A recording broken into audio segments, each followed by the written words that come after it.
Coach, offensively, it seems like your guards are still trying to find a little bit of rhythm, but one guy that has a lot of rhythm is Wayne Langston. What is he doing right? Well, he's just so efficient at the offensive end. Right now you look at him, he's at 66% from the floor. And I know we've talked about it a lot, but his skill level in there is very good. And to where he doesn't only score, but he also passes very well out of the post. So we need him to touch the ball even more. I think it'll really help our guards get some more open looks if we'll have a better, more consistent inside-out approach at the offensive end. After the A&M game, you said that you were hoping to get some even easier decisions for your guards. Do you feel like the inside-out game is going to get that?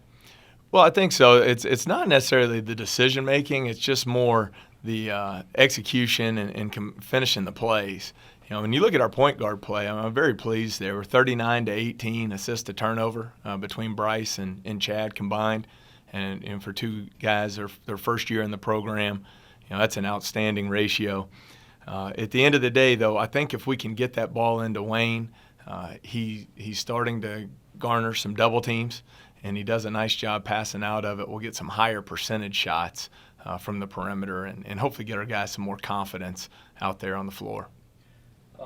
With Bryce and Chad, have they been quick learners to the program, or just how would you describe their transition to Murray State basketball? Well, I think first and foremost, both very talented players, and both handle the point guard position well. I think Bryce has an outstanding basketball IQ, and his decision making has been outstanding. I think it's 27 to 11 assists to turnover on the year, and he's seen some good pressure from other teams, has handled it well, and so I think it's just two very good players making the right plays.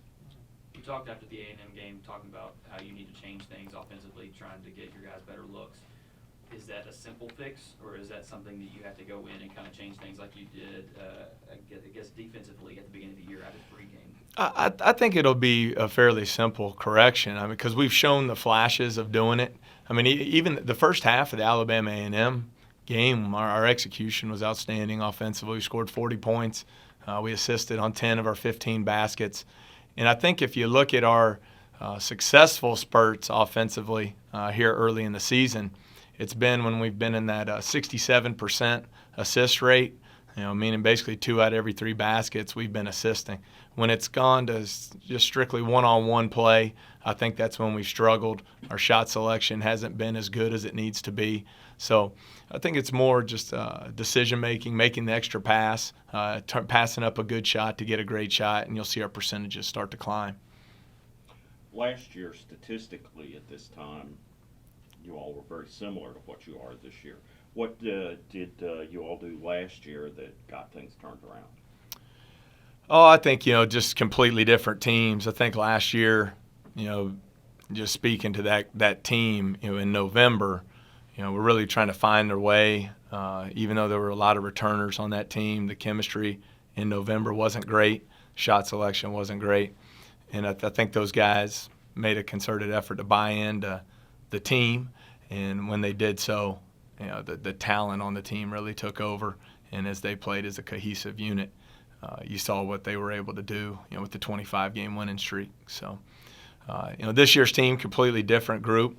I've been very pleased from a work ethic standpoint, our buy-in at the defensive end of the floor. It's really why we've been able to win some games, because you look at our offensive numbers, and they're not great by any means, individually or collectively as a team.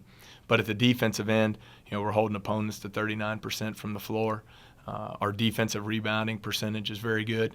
And then the other stat I think that really stands out is our turnover margin is very positive. We're taking care of the ball at our offensive end.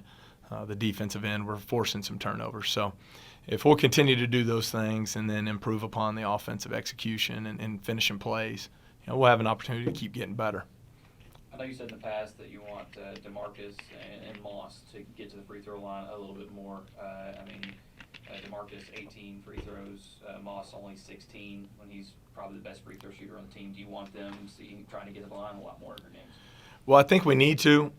Excuse me, Adam. I think our free throw rate, we're not getting there enough. and that's hurt us. That's one of the reasons we're not scoring the ball as well as we need to. And I think when you're playing a 4-guard lineup like we're doing the majority of the time, we really have to take advantage of the mismatch that we have out there on the floor, and our dribble penetration game's got to improve to where we are getting into the painted area and getting to the foul line more. You look at a player of DeMarcus's athleticism. I think G. McGee's outstanding driver of the basketball. We need those two guys, including Jeffrey as well, to live at the free throw line a little bit more.